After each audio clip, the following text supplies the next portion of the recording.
tanto de manera manual como un ejemplo, como la aplicación de un software, ¿no?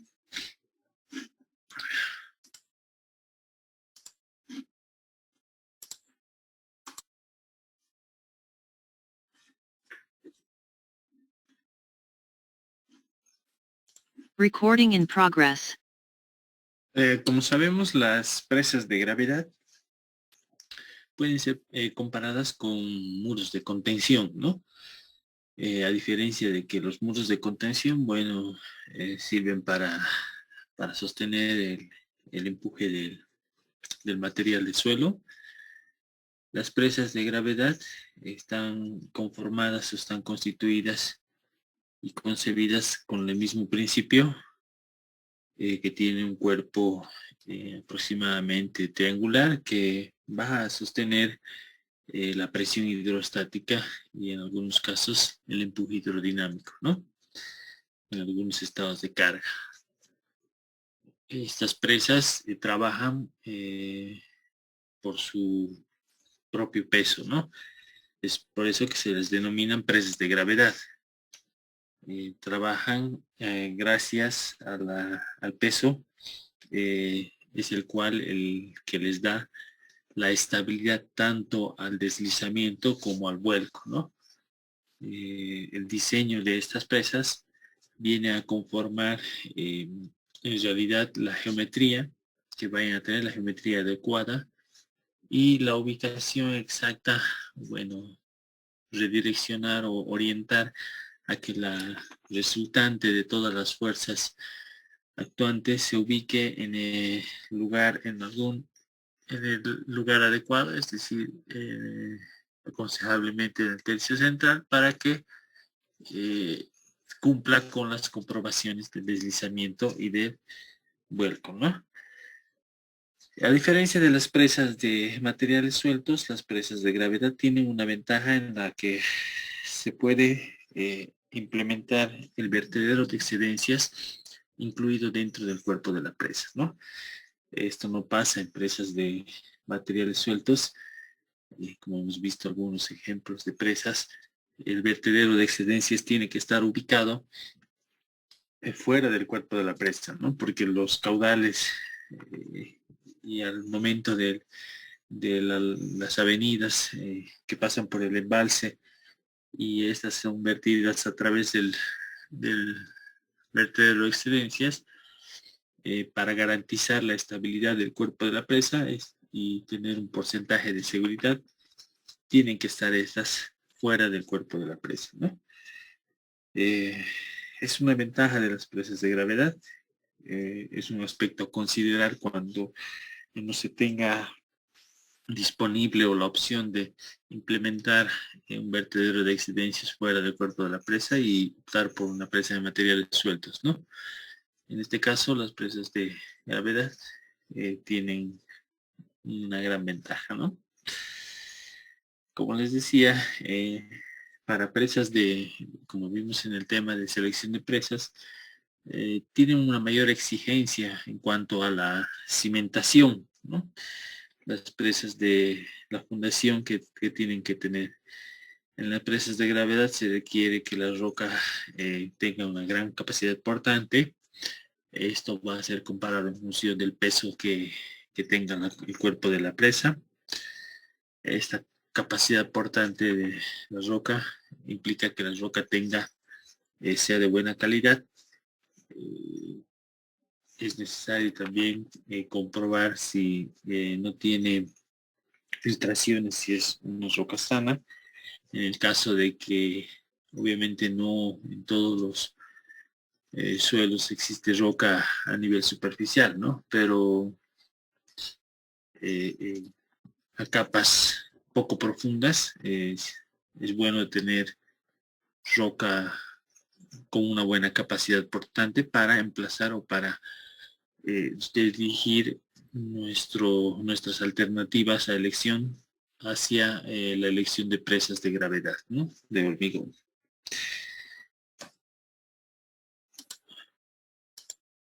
Esa es una sección transversal típica. Como les decía, tienen secciones triangulares, donde en las secciones actúan diferentes esfuerzos, ¿no? Tenemos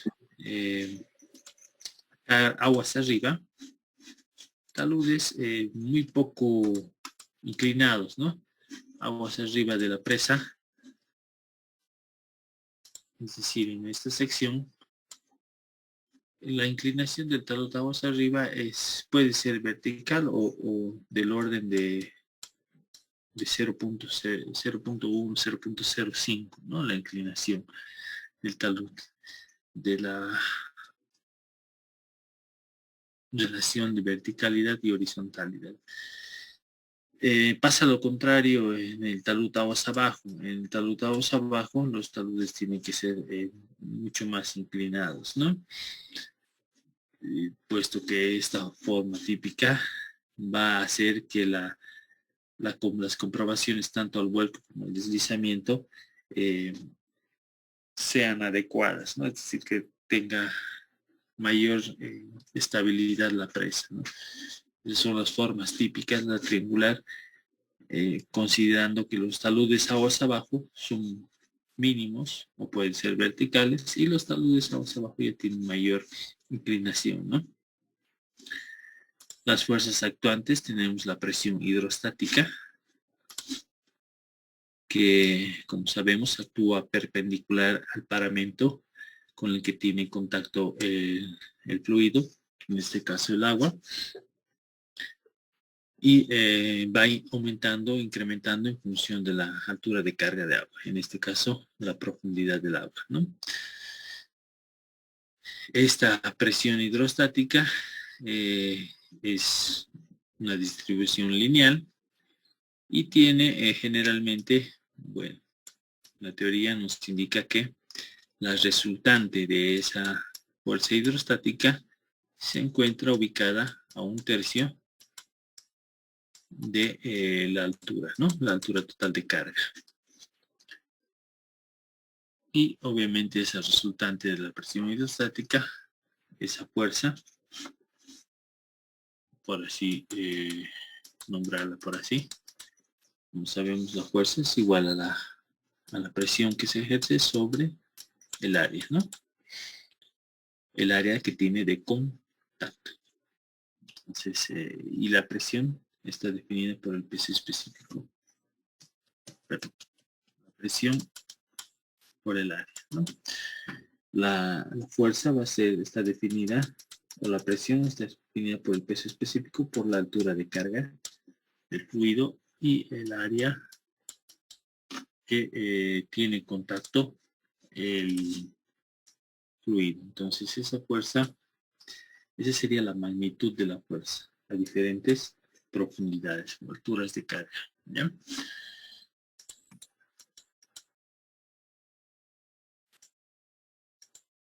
Esa presión va a ejercer líneas de tensiones en el cuerpo de la presa, ¿no?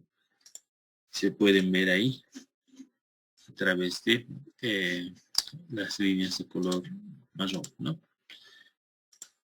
Para la comprobación de la estabilidad y la resistencia se debe hacer el análisis de... A ver, ¿qué pasó? La consideración de todas las fuerzas, ¿no? Un momento que...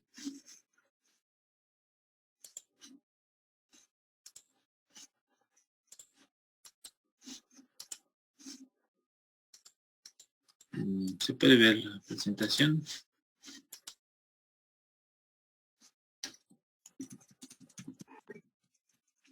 No, Inge. Sí, lo que pasa es que cuando ingresan en la sesión de Zoom a media reunión, salen anuncios, no sé si, bueno, a ustedes no les salen, ¿no? Pero salen anuncios que aparecen en medio de la pantalla y aparecen los controles de Zoom en los que, bueno, en este caso, dice que se cuelguen, ¿no? Por eso que es conveniente que espero al inicio que ingresen todos los estudiantes y nos damos un tiempo para el inicio, ¿no? Bueno, continuando. En función a la estabilidad que se va a realizar, análisis de estabilidad, se deben considerar todas las fuerzas actuantes. Es decir, en este caso tenemos la presión hidrostática, la fuerza resultante de la presión hidrostática, y también debido a que la fundación y los suelos, o ya sean las rocas, no son totalmente impermeables, es decir, las capas de suelo tienen cierto grado de volumen de vacíos que van a ser ocupados por el fluido, que es agua, y esto lo que va a generar es que se provoque una fuerza o una distribución de presiones en la base de la presa, ¿no? A esta distribución de presiones y a su resultante, y a la resultante la denominamos la supresión, ¿no? La supresión, esa supresión es la que actúa en la base de la cimentación con dirección hacia, bueno, perpendicular a la cara de la cimentación, ¿no? Y esa supresión también va a depender de la altura de carga que tenga el fluido y con dirección hacia arriba, ¿no? Obviamente va a depender de la forma en la que se tiene, ¿no? Si por ejemplo tenemos esta sección de la presa y tenemos fluido aguas arriba y aguas abajo, la supresión va a tener en este paramento o el pie del talud aguas arriba una magnitud, y esta magnitud va a estar en función de la altura de carga de la presa, ¿no? De esta sección aguas arriba de la presa. Si en el caso que tiene aguas abajo, tiene un nivel de aguas abajo, la presa, y esta está constantemente este nivel, entonces este punto de la supresión o la magnitud de la supresión va a depender en función de esta altura, ¿no? Y la distribución de supresiones va a tener más bien una forma trapezoidal, ¿no? Caso contrario que si, bueno, solamente se tiene nivel del agua, aguas arriba, ese punto o la magnitud de la supresión va a depender en función de la altura. Y si no tenemos agua o nivel, una altura de carga aguas abajo, bueno, la supresión va a tener una distribución triangular, ¿no? La magnitud va a depender de la altura de carga del agua, ¿ya? Todas estas fuerzas tienen que ubicarse, tienen una resultante y una ubicación de la resultante, ¿no? Esta flecha puede representar, por ejemplo, a la fuerza resultante del peso de la masa del fluido, ¿no? Y todas estas fuerzas van a crear una resultante, ¿no? La ubicación de esa resultante, de esta resultante, va a determinar el grado de estabilidad al vuelco y al deslizamiento, ¿no? Por ejemplo, si hacemos el análisis con respecto a la sumatoria de momentos con respecto a este punto, se van a analizar las diferentes fuerzas, ¿no? Si en el caso la presa no tiene la suficiente o la ubicación adecuada de la resultante y las fuerzas que gobiernan o las predominantes son las fuerzas que provocan el momento volcante, los momentos volcantes, en este sentido, bueno, va a provocarse en ciertos casos un levantamiento en el pie del talud aguas arriba. Ese levantamiento va a provocar inestabilidad, ¿no? No precisamente las presas o los cuerpos de las presas son van a generarse un vuelco, ¿no? No se dan los casos de vuelco a menos que exista demasiada socavación en el pie del talud aguas abajo. Pero estos levantamientos o estas fuerzas horizontales, con basta que tengan milímetros, pequeñas dimensiones, o la reaparición de, gracias al momento volcante que no cumpla al vuelco, va a provocar la reaparición de una distribución de esfuerzos internos de la presa, lo que puede generar en el paramento aguas arriba posibles fisuras, ¿no? En el cuerpo de la presa. Es una de las opciones, o que se levante, provocar desplazamientos o inicio de grietas en el contacto de la cimentación con la fundación, y después conlleva a una posible tubificación y posteriormente socavación aguas abajo, ¿no? Lo que puede atraer problemas graves para la estabilidad de la presa, ¿no? Entonces lo que se quiere evitar es que no cumpla ante estas comprobaciones del vuelco y el deslizamiento, ¿no? Otro de los aspectos a considerar es que, bueno, como el hormigón no trabaja tracción, es que no se tenga tracciones en el cuerpo de la presa, ¿no? Por lo menos en el paramento aguas arriba, que originen grietas dentro de la estructura. Dentro de las fuerzas actuantes tenemos el peso propio de la presa, que va a depender de la sección transversal. Y cabe recalcar que el análisis del cuerpo de la presa teniendo, por ejemplo, esta sección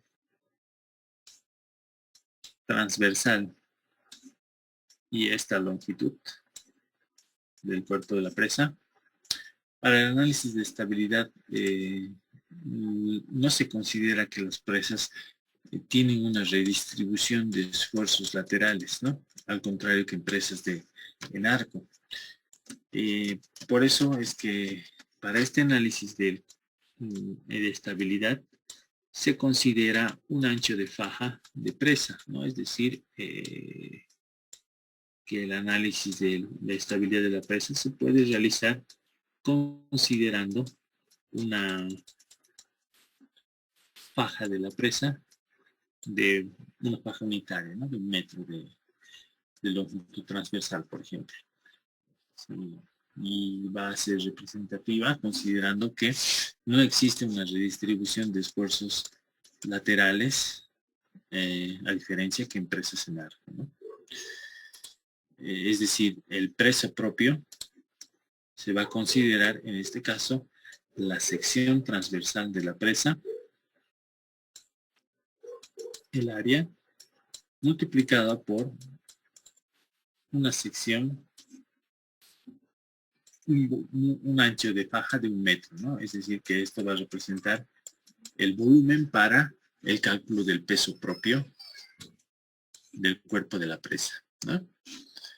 Y también existe el empuje hidrostático que va a actuar dentro en la cara del paramento aguas arriba, y ese empuje hidrostático va a depender, como hemos dicho, de la presión, del peso específico del fluido, de la altura de carga y de la área de la sección transversal que se tiene, ¿no?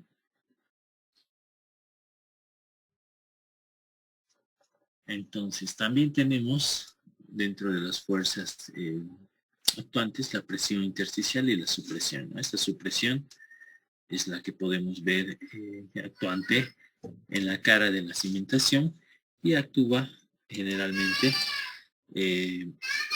perpendicular, o siempre actúa perpendicular al paramento. Y como generalmente tenemos la base de la cimentación horizontal, actúa verticalmente la resultante de la supresión, ¿no? Esto no es limitante porque en algunos casos podemos considerar que ante el vuelco de la presa se pueda realizar o se pueda fundar la presa considerando unas pequeñas inclinaciones en la fundación, ¿no? Pequeñas inclinaciones. Bueno, otra de las fuerzas actuantes son los efectos térmicos. Es muy importante. Como son grandes masas de hormigón, si bien el hormigón tiene bajo coeficiente de dilatación térmica, que están por el orden de por 10 a la menos 8, al ser grandes masas de agua y ante diferentes cambios de temperatura, es necesario considerar la variación térmica, ¿no? Que puede conllevar a una redistribución de esfuerzos internos, ¿no? En la masa del hormigón. Otra de las fuerzas actuantes son los efectos sísmicos, que van a provocar dentro de la masa del cuerpo del agua una presión hidrodinámica, ¿no? Que puede ser considerada como la presión del empuje de Westergaard, que a diferencia de la presión hidrostática, que tiene una distribución de presiones triangular, la presión hidrodinámica tiene más bien una sección o una forma parabólica, ¿ya? Que va a representar a la presión que actúa sobre el paramento aguas arriba, ¿no? Esto es una consideración, una simplificación del criterio de un empuje hidrodinámico que se le puede considerar llevado o puede ser llevado a la acción de fuerzas estáticas con una distribución parabólica, y estamos considerando la acción hidrodinámica del fluido como una fuerza hidrostática, ¿no? Una fuerza estática.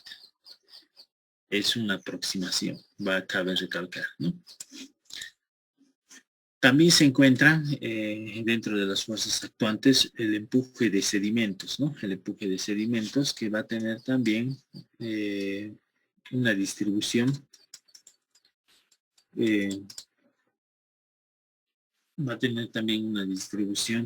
triangular, ¿no? Que va a depender de la altura de carga del sedimento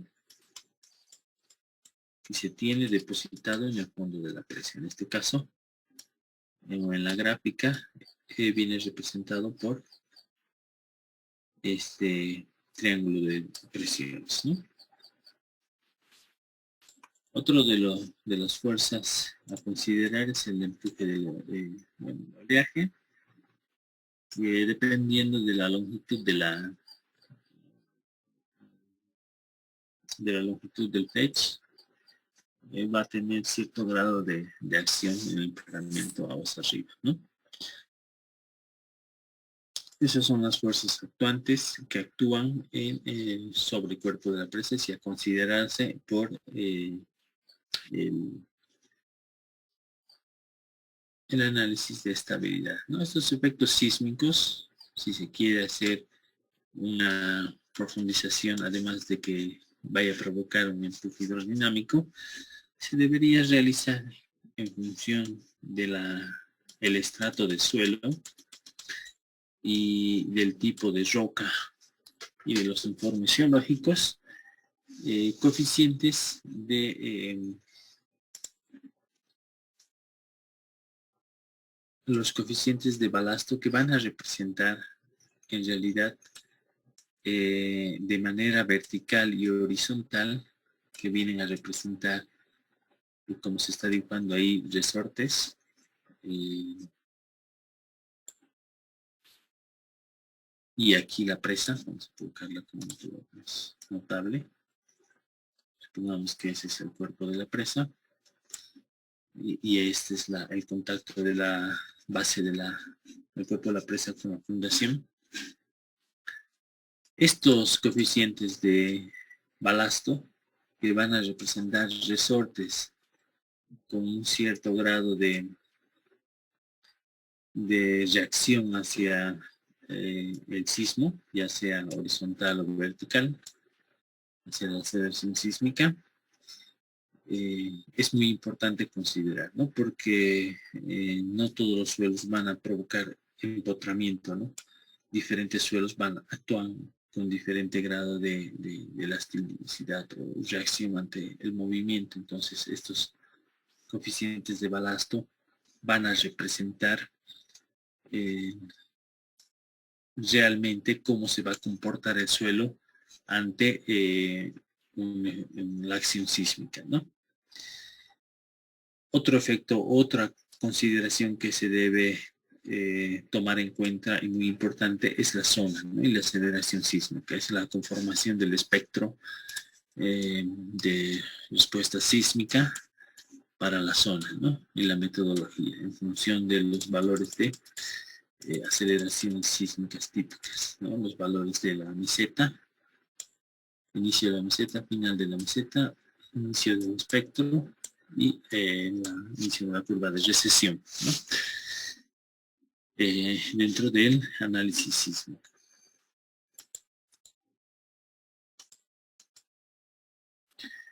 Las combinaciones a carga a utilizar son, bueno, una combinación de carga usuales para el análisis de estabilidad. Son una combinación de carga número 1 que considera solo el peso de la presa, es considerando estado vacío, o el estado de carga número 2 va a ser una condición normal cuando la presa está trabajando con normalidad, quiere decir que va a tener un nivel normal de operación del agua, del fluido, también del sedimento, la presión de asolves mínimos, la supresión del fluido en base a la presa con el nivel normal del agua y hielo en el caso de que exista, ¿no? En las zonas registros de heladas, ¿no? En cuerpos de agua. La combinación de carga número 3 es una combinación inusual que va a depender del nivel máximo de avenida del NAME, la presión de asolves del sedimento, la supresión de los fluidos en función del nivel de avenidas y material de arrastre, como ser, por ejemplo, troncos y algunos materiales, ¿no? Que se pueden arrastrar a través del embalse. Otra combinación de carga es la carga de extrema, que se considera una carga sísmica, es consideración un sismo en presa vacía, ¿no? En presa vacía. Sismo en presa vacía. Otra combinación de carga a realizar viene a ser una carga inusual, que va a ser una operación normal, es decir, el nivel de aguas normales, con la acción sísmica, con la supresión y el empuje hidrostático a nivel normal, si existe material de arrastre y si existe, bueno, no se considera la presión de hielo, ¿no? Entonces esto es una combinación de carga inusual. Y otra de las combinaciones, y por último, se tiene que hacer una combinación de carga extrema en operación normal y con sismo probable, con la elevación de la presión normal y la supresión eh, del empuje, bueno, del empuje gracias a la altura normal del agua, ¿no? Aquí también nos falta añadir la presión de asolves o la presión de asolves, ¿no? La del sedimento, la presión de asolves. Bueno, entonces estas son las combinaciones de carga que se deben realizar o los estados de carga, para los cuales se debe realizar la comprobación de estabilidad. Uno de los aspectos a tomar en cuenta es el inicio de grietas dentro de la base de hormigón, que está analizada según la siguiente ecuación, donde El parámetro a considerar, sigma ZU, es el valor absoluto de la tensión en la cara aguas arriba, ¿no? En el paramento aguas arriba. Esa tensión, bueno, como les digo, el hormigón no trabaja a tracción. Bueno, en cierta parte sí tiene un porcentaje de el hormigón en masa de una resistencia hacia la tracción, ¿no? La norma americana prevé que se determine en función del esfuerzo, la resistencia característica compresión del hormigón, ¿no? Pero es mínimo por el orden de, si por decir el hormigón a compresión tiene una resistencia de 210 kilogramos por centímetro cuadrado, la tracción está alrededor de unos 25-30 kilogramos por centímetro cuadrado, ¿no? El hormigón sin refuerzo de acero, ¿no? Corrugado. Es por eso que se debe comprobar estas tensiones, ¿no? Y es mejor que no se presenten tracciones dentro de los esfuerzos de tensión, ¿no? Es decir, que se debe comprobar con esta ecuación, donde Ft viene a ser la resistencia a tracción del hormigón, y ese es un factor de seguridad, ¿no? Y P de doble H viene a representar la supresión transformada, considerando el efecto reducido por los drenajes, ¿no? En casos de que exista drenajes. ¿A qué me refiero esto? Si es que este es el cuerpo de la presa, vamos a colocar aquí con verde. Si este es el cuerpo de la presa, esta viene a ser la acción de la supresión, y existen drenajes que pueden ser implementados dentro del cuerpo de la presa, es decir, tenemos ahí un canal de drenaje y existen galerías que se pueden implementar dentro del cuerpo de la presa, unas galerías donde se puede captar y se puede medir la filtración. Existe a través de estos drenajes previstos. Estos drenajes lo que van a hacer es una reducción de la supresión, ¿no? En este caso, aquí va a haber una reducción y la distribución de las supresiones va a tener esta forma. Gracias a este punto que va a ser la acción del drenaje, ¿no? El drenaje va a disminuir la presión que actúa sobre la base de la presa.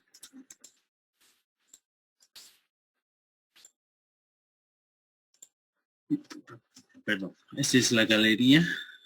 Estas son las galerías. Vamos a poner aquí, que pueden estar aquí conformados por galerías, y estos van a ser los drenajes para disminuir, como les digo, la supresión, ¿no?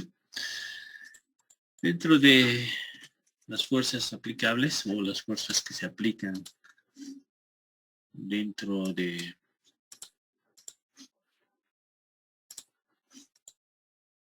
el cuerpo de una presa, considerando como ejemplo esta sección transversal, que viene a ser una sección triangular que tiene las siguientes dimensiones. Lo que se va a realizar es el análisis de estabilidad. Uno de los métodos es calcular por secciones, por fajas, las fuerzas o las resultantes, para luego concluir con todo el análisis de la estabilidad de la presa, ¿no?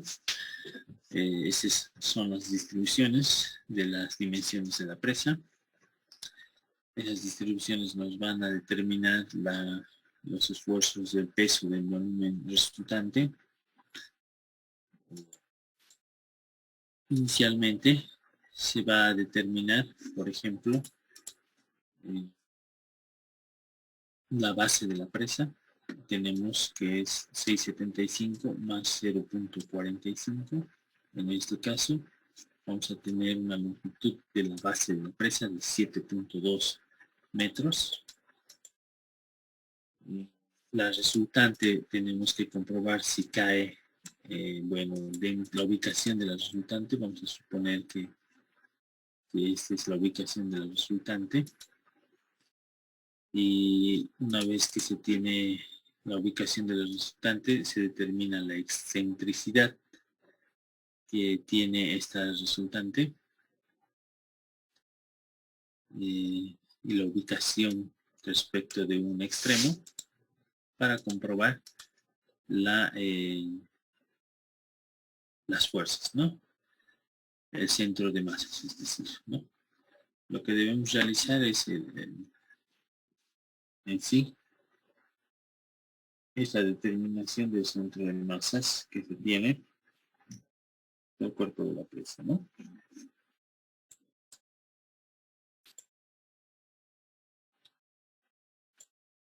Los esfuerzos están determinados por la siguiente ecuación, que va a ser la sumatoria de los esfuerzos verticales dividido entre el área, más o menos los momentos por las distancias de los momentos dividido entre la inercia que tenga la sección, ¿no? En este caso, los esfuerzos verticales, vamos a tener un ejemplo de 41.400 que viene a ser este viene a ser el volumen. Y de la sumatoria de las fuerzas verticales del peso. Este es una presa vacía. Este es el peso específico del hormigón. Y este es el volumen que se tiene de la masa de hormigón, determinando, considerando toda esta geometría de las secciones transversales. Este es el área de esa sección de 7.2 por 1 metro de ancho de faja. 1 metro en esta sección transversal, 1 metro.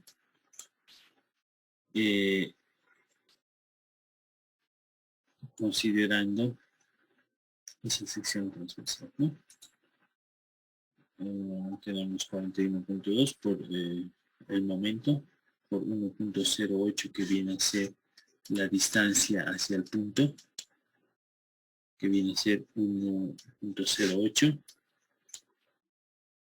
por 3.6 la distancia al centro, ¿no? Dividido entre la inercia, que es un base por altura al cubo sobre 12, ¿no? La inercia de esta sección rectangular. Y el esfuerzo, tenemos un esfuerzo de 26.542, ¿no? Y el esfuerzo 1 con el signo negativo de la ecuación, 1058 kilogramos por centímetro cuadrado.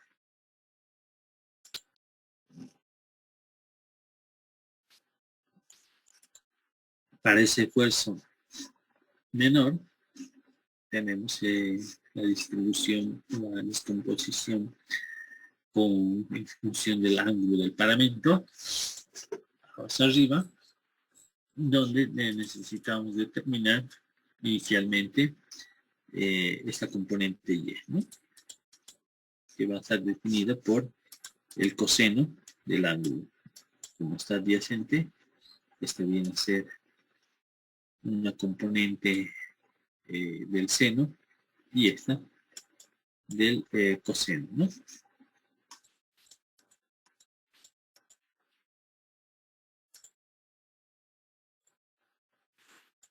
Como pueden ver aquí, el esfuerzo principal va a ser igual a la componente por el coseno del ángulo. Haciendo un cambio de variable, vamos a tener que el esfuerzo, la componente va a ser igual al esfuerzo 1 dividido entre el coseno cuadrado del ángulo.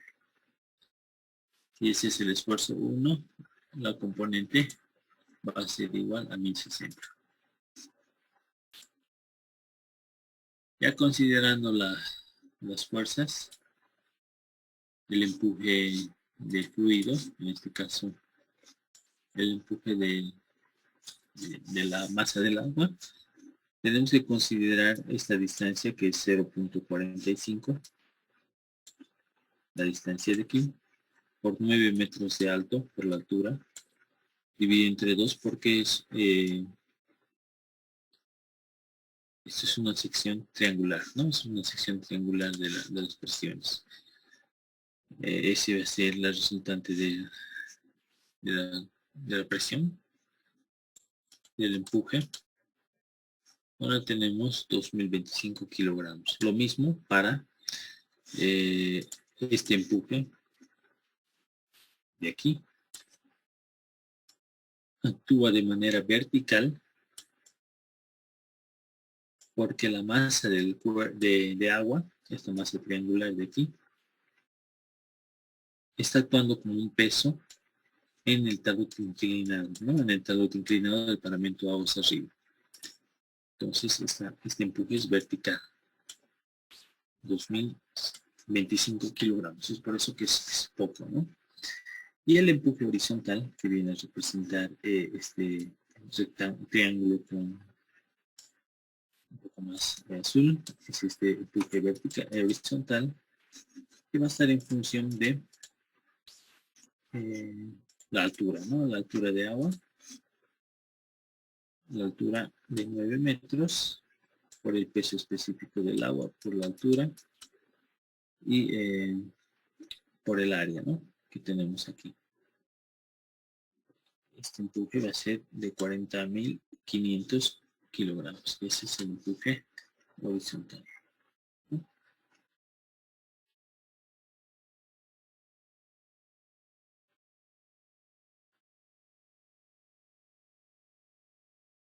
Si se fijan aquí, este es peso específico por altura. Y este 9 dividido entre 2 viene a ser el área del triángulo, ¿no? Que es 9 por 1 que es transversal. 9 por 1 dividido entre 2, ¿no? Base por altura dividido entre 2, área del triángulo. La supresión, de igual manera, la supresión va a actuar en función del peso específico y la altura del fluido, ¿no? Y en este caso por el área que está actuando. Esta área que está actuando es esta área, ¿no? Si esta es la base de la presa, la supresión está actuando en esta área. A diferencia de de la presión hidrostática, ¿no? Para que quede un poco más claro. Vamos a borrar esto.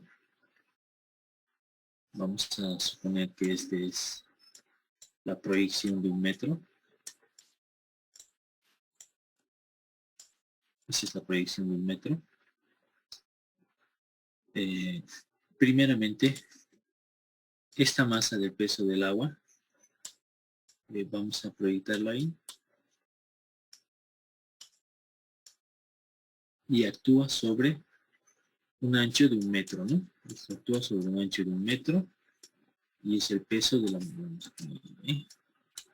es el peso de esa masa de agua, que sería ese empuje vertical, que sería 1 metro de ancho, 1 metro de ancho por 9 de alto, por 9 de alto, por estos 9 de alto, dividido entre 2. Perdón. Es 0,45 por esos 0,45 que tenemos aquí, por 9 de alto, dividido entre 2 por 1 metro de ancho, ¿no? Por 1 metro de ancho por el peso específico del agua. Ya este es el peso específico del agua. Esta presión actúa así y actúa sobre esta cara. ¿Ve? Entonces es 1 metro también, es 1 metro también, 1 metro de ancho. Pero este es el peso específico, esta es la altura de 9, peso específico por altura. Y este es el área de la sección. 9 dividido entre 2 es esta área. 9 de alto por 1 de ancho, que es 9 por 1, dividido entre 2. Es esto y es esto, ¿ya? Para que quede claro. Y la supresión, de igual manera, la supresión actúa en esta base, ¿no? Si esta es la proyección de la base, que es esta de aquí, Este es el peso específico del agua. Esta es la altura de la presión del agua. Y este viene a ser el área. El área es 7.2 por 1 de ancho. La presión actúa en este parámetro, es decir, actúa así. Va actuando así la supresión. Distribuido en todo el área, ¿no? Esa sería la supresión, ¿no? De 32.400. Como pueden ver, es significativa la presión, la supresión y el empuje del agua.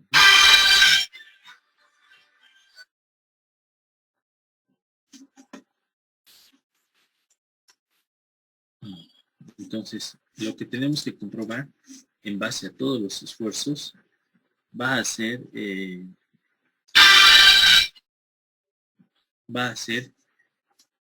la ubicación de esta resultante de los momentos estabilizantes menos los momentos desestabilizantes dividido entre las fuerzas verticales, ¿ya? Esta ubicación tiene que estar ubicada, por así decir, valga la redundancia. Aquí tenemos los momentos estabilizantes y desestabilizantes, ubicada generalmente en el tercio central de la base de la cimentación, ¿no? Vamos a pasar los cálculos para después realizarlos de manera manual. Este es la ubicación del 2.97. Vamos a ver dónde se ubica, ¿no? Se ubica a 2.97 del extremo del pie del talud hacia arriba. Lo que nosotros queremos es que comprobar los esfuerzos además, pero que ese esfuerzo se ubique dentro del tercio central, ¿no? Si dividimos esto, este 7.2 en 3 partes,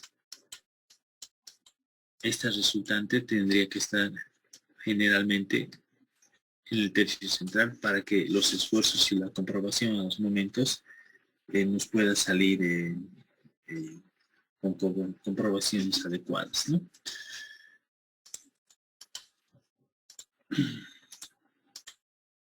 Ya, el cálculo lo vamos a revisar posteriormente. Les voy a proporcionar ahora, no sé si han podido determinar o descargar en este caso el CADAM para hacer una comprobación en CADAM y lo han podido instalar. Consultarles, está ya en la plataforma. Recording stopped. Fíjense. Vamos a ver dónde está. Este es el archivo que se les ha cargado en el sistema.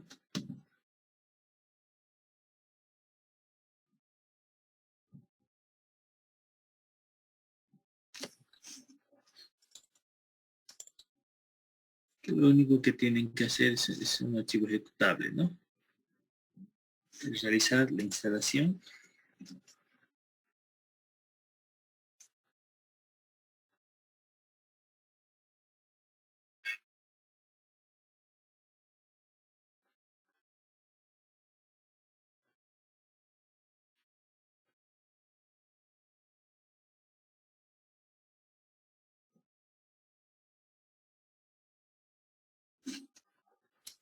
Vamos a ver si lo tengo instalado.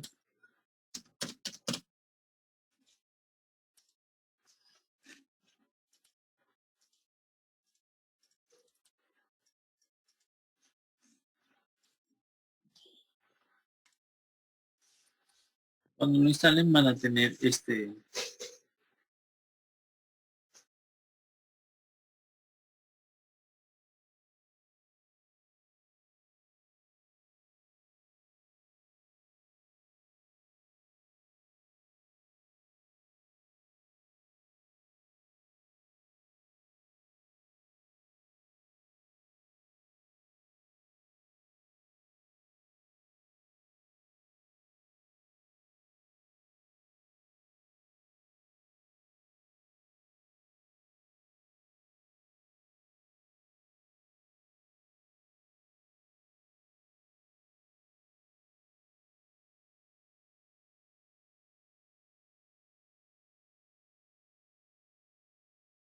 Entonces, con esto nosotros podemos abrir un nuevo archivo, ¿no? Una vez que abrimos un nuevo archivo, podemos colocar los parámetros de un modelo, ¿no?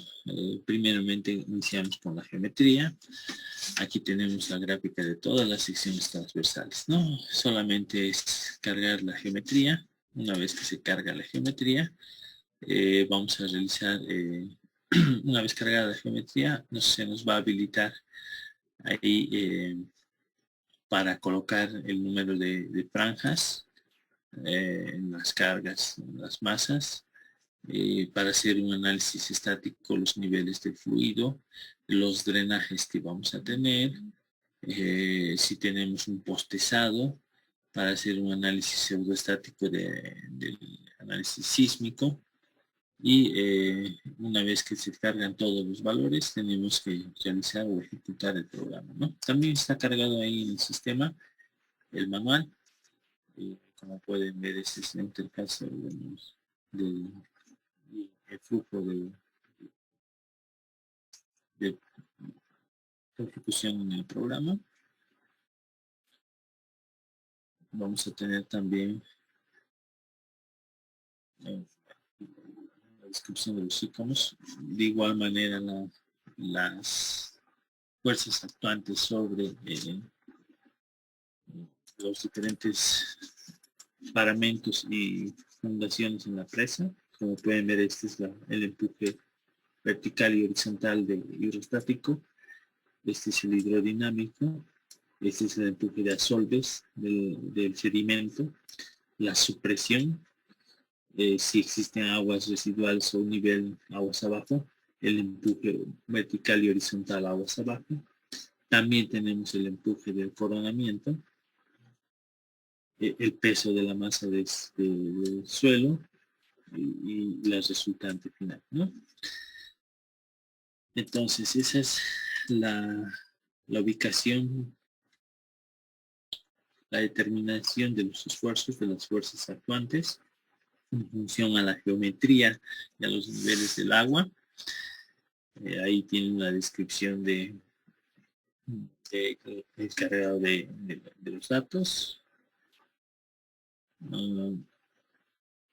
Las características del material de la conformación de la fundación y del cuerpo de la presa, del hormigón. Tenemos que introducir el esfuerzo de compresión y atracción, la cohesión del hormigón, el ángulo de fricción interna y el esfuerzo normal del hormigón. También se debe colocar las características del suelo, el ángulo de fricción interna y cohesión,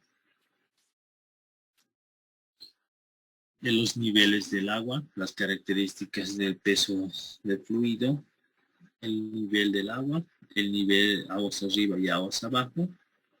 En el caso que existe hielo, se colocan el peso específico y los niveles. Si existe material flotante, igual el peso y los niveles. Si tenemos deslizamientos y la distribución de carga sobre el coronamiento, ¿no?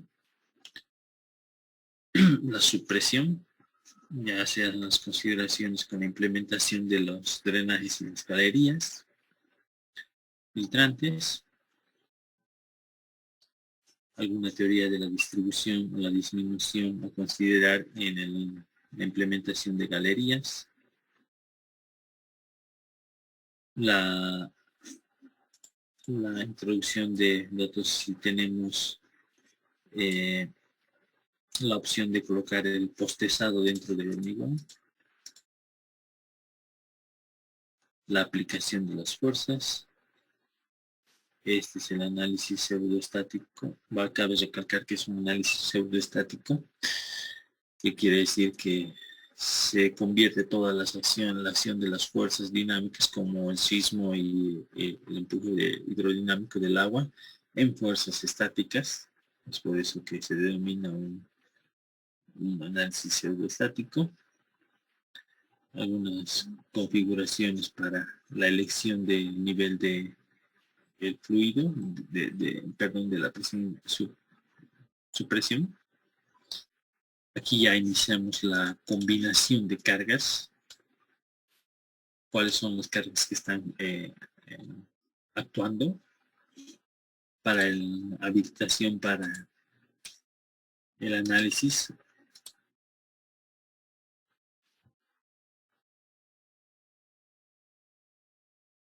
Y por último, ya vamos a obtener los resultados para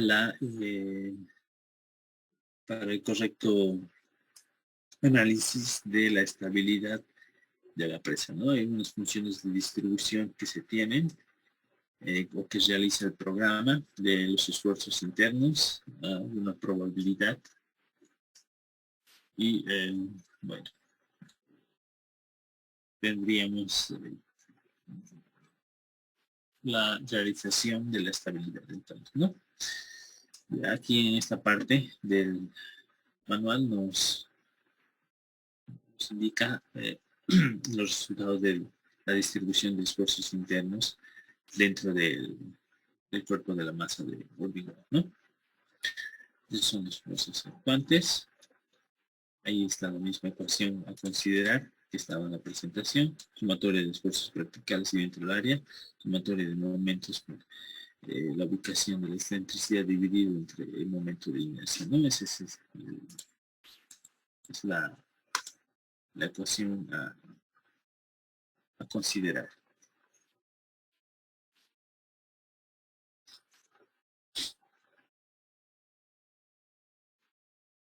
Bueno.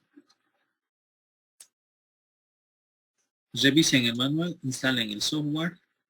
Aquí tenemos algún ejemplo para lo que les decía, la presión hidrodinámica, que se vuelve una pseudo presión hidrostática. Y esta es la presión hidrodinámica, ¿no? Esto es cuando pasa sismo, ¿no? Esta es la ecuación para convertir una presión de hidrodinámica a hidrostática, ¿no?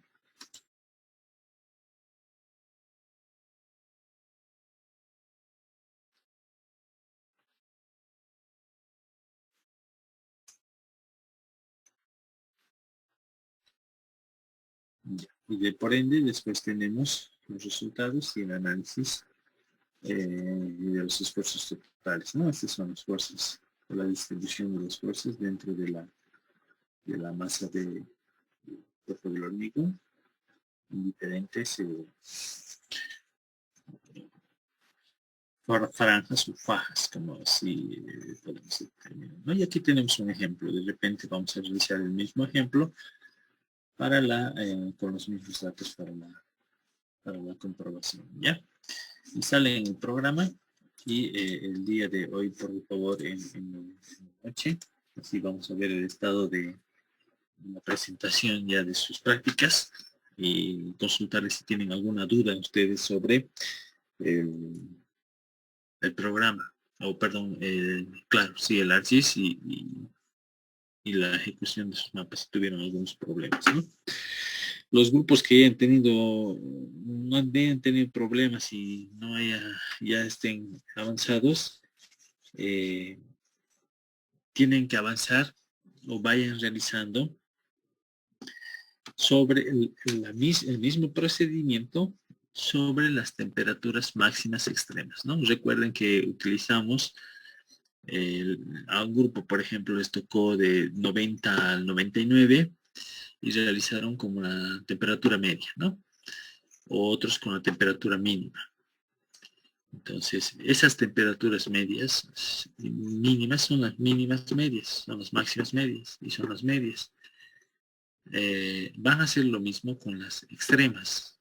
Se van a extraer los datos también de los archivos proporcionados de las estaciones de las temperaturas máximas extremas y mínimas extremas, ¿no? Y van a generar también los mapas de temperaturas máximas extremas y mínimas extremas, ¿ya? No sé si tienen alguna consulta.